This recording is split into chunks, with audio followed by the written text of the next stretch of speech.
Hello guys welcome back to my YouTube channel. Today म हजुरहरूलाई पाइथनको युज गरेर कसरी युजरसँग इनपुट मागेर भोट हाल्न इलिजिबल छ कि छैन भनेर सिकाउन जाँदैछु। र त्यसको लागि हजुरहरूले एउटा फोल्डर सिलेक्ट गरेर पाइथनको फाइल बनाउनुपर्छ। पाइथनको फाइल बनाउँदा यो .py चाहिँ राख्न नबिर्सिनु होला, किनभने यो .py राखेन भने हाम्रो पाइथन रन हुँदैन।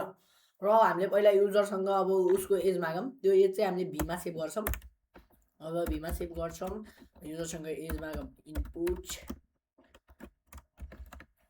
एन्टर योर एज है।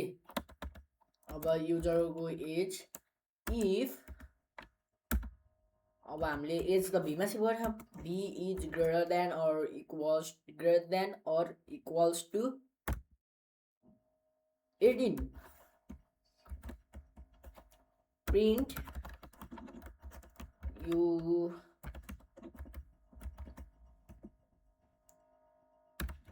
you are eligible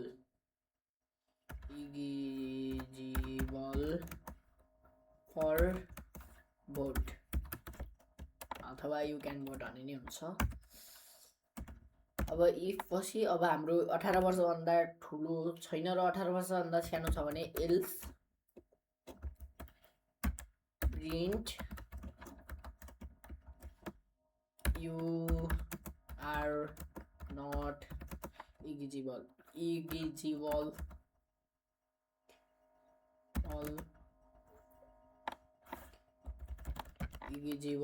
for vote पनि भनिन्छ। अब हाम्रो पाइथन रन हुन्छ कि हुँदैन हेरौँ है त। अब रनमा हामीले क्लिक गरिदिइसकेपछि प्रब्लम आइसकेको छ। ओ सरी, यहाँ माथि अलिकति मिस्टेक भएको रहेछ। अब मिस्टेक करेक्ट भइसकेको छ। फेरि हामीले अब आउटपुट निकाल्ने कोसिस गरौँ ल। अब इन्टर एज भनेर आइसकेको छ।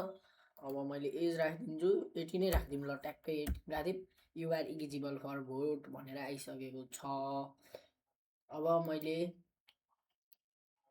24 राखेर हेर्छु। 24 राख्दा पनि you are eligible for vote भनेर आएको छ।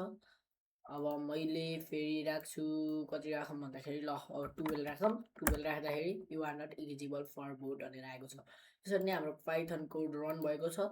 र सम्पूर्णलाई मेरो भिडियो हेरिदिनु भएकोमा हार्दिक धन्यवाद गर्दछु। र